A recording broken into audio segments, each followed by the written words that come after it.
sugatan pa ako ng may kalawang. Pagkatapos ko nga makaranas ng pagkahilo, ay nagpahinga muna ako saglit at pumasok muli sa loob ng bahay. Lumuhod sa altar para ipanalangin ko ang aking kahilingan na mapagtagumpayan ko ang aking mga pagsubok na dumating sa amin.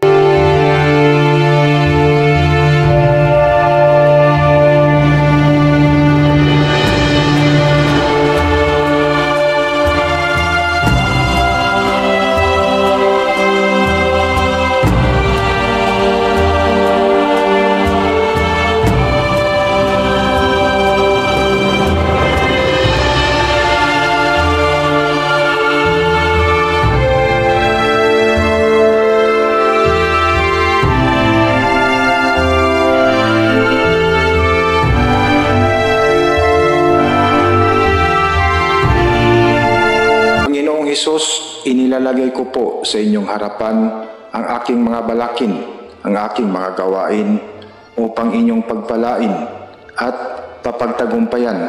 Panginoon, narito ako sa iyong harapan ang aking mga hakbang, ang aking mga kaisipan, ang aking mga damdamin.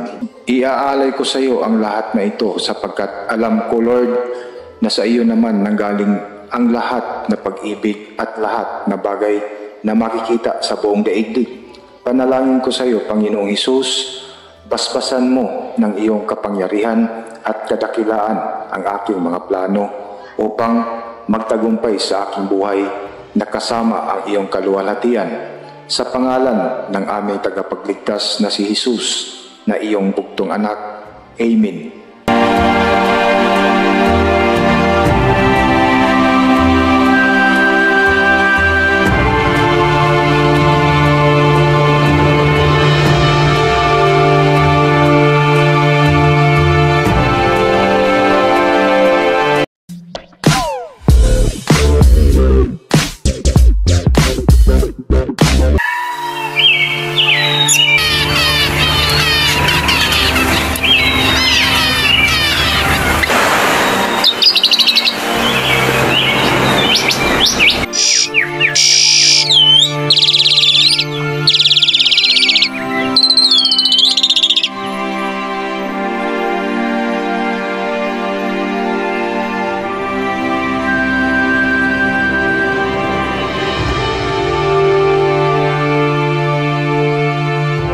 Kinabukasan ay maaga ako gumising, lumabas mag-isa at bumalik sa isang park para makapag-isip ng positibong gagawin habang ako ay nagpalipas oras.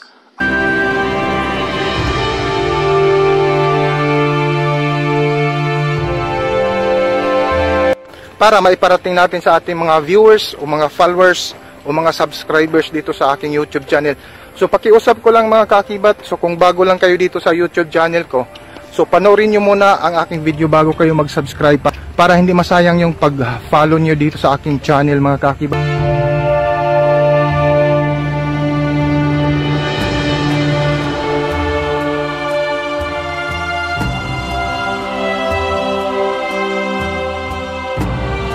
At lumipas ang ilang oras kong pag-iikot ay umuwi na ako, kung saan pagdating ko sa bahay ay nilinisan ko kaagad ang mga bakanting tangke.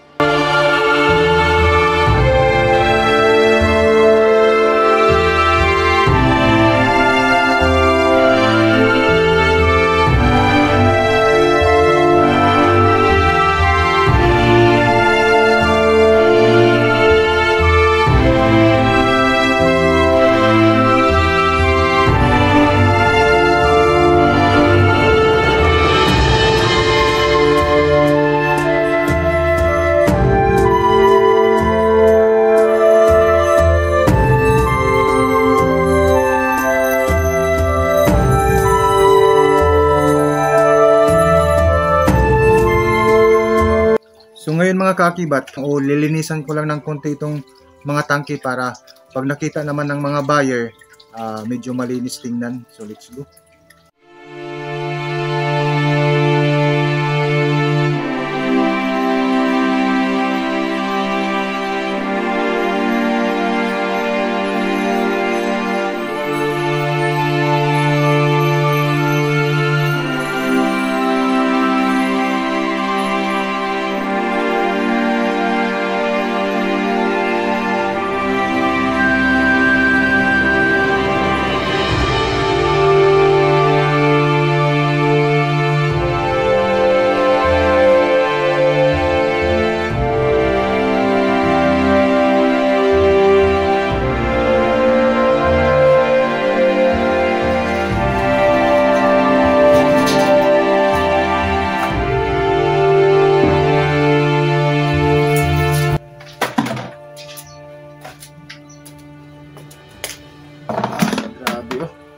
Sugatan pa ako ng may kalawang.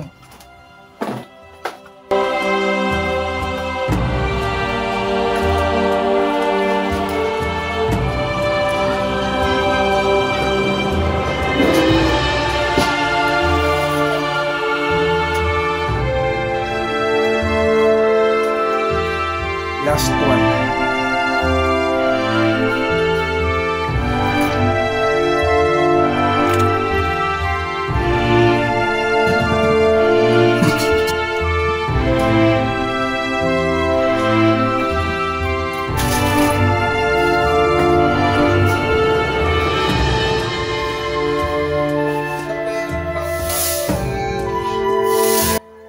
So ngayon mga kaakibat, katatapos lang natin nilinisan yung mga tangke. Ayan. So medyo kuminis na ng konti. So patutuyuin lang natin to saglit, tapos mamaya-maya maghanap na tayo ng potential buyer dito. Let's go.